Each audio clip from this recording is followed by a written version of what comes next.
July 30th, 2015, Thursday of the 17th week in Ordinary Time.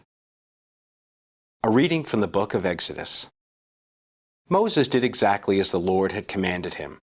On the first day of the first month of the second year, the dwelling was erected. It was Moses who erected the dwelling. He placed its pedestals, set up its boards, put in its bars, and set up its columns. He spread the tent over the dwelling, and put the covering on top of the tent as the Lord had commanded him. He took the commandments and put them in the ark. He placed poles alongside the ark and set the propitiatory upon it. He brought the ark into the dwelling and hung the curtain veil, thus screening off the ark of the commandments as the Lord had commanded him. Then the cloud covered the meeting tent, and the glory of the Lord filled the dwelling. Moses could not enter the meeting tent because the cloud settled down upon it, and the glory of the Lord filled the dwelling. Whenever the cloud rose from the dwelling, the children of Israel would set out on their journey. But if the cloud did not lift, they would not go forward. Only when it lifted did they go forward.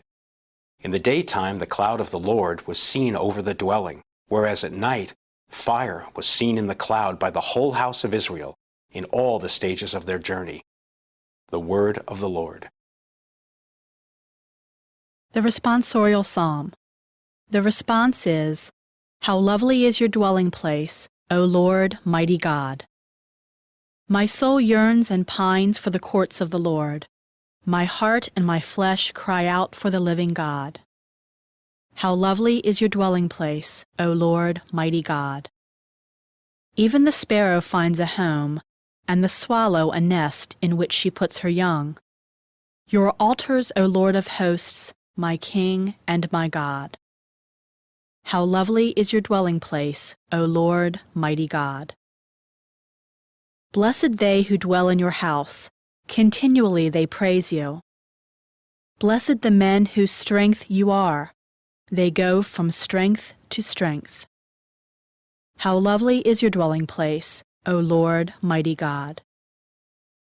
I had rather one day in your courts than 1,000 elsewhere. I had rather lie at the threshold of the house of my God than dwell in the tents of the wicked. How lovely is your dwelling place, O Lord, mighty God. A reading from the Holy Gospel according to Matthew. Jesus said to the disciples, "The kingdom of heaven is like a net thrown into the sea, which collects fish of every kind. When it is full, they haul it ashore and sit down to put what is good into buckets. What is bad, they throw away. Thus it will be at the end of the age. The angels will go out and separate the wicked from the righteous and throw them into the fiery furnace, where there will be wailing and grinding of teeth." "Do you understand all these things?" They answered, "Yes." And he replied, "Then every scribe who has been instructed in the kingdom of heaven is like the head of a household who brings from his storeroom both the new and the old." When Jesus finished these parables, he went away from there.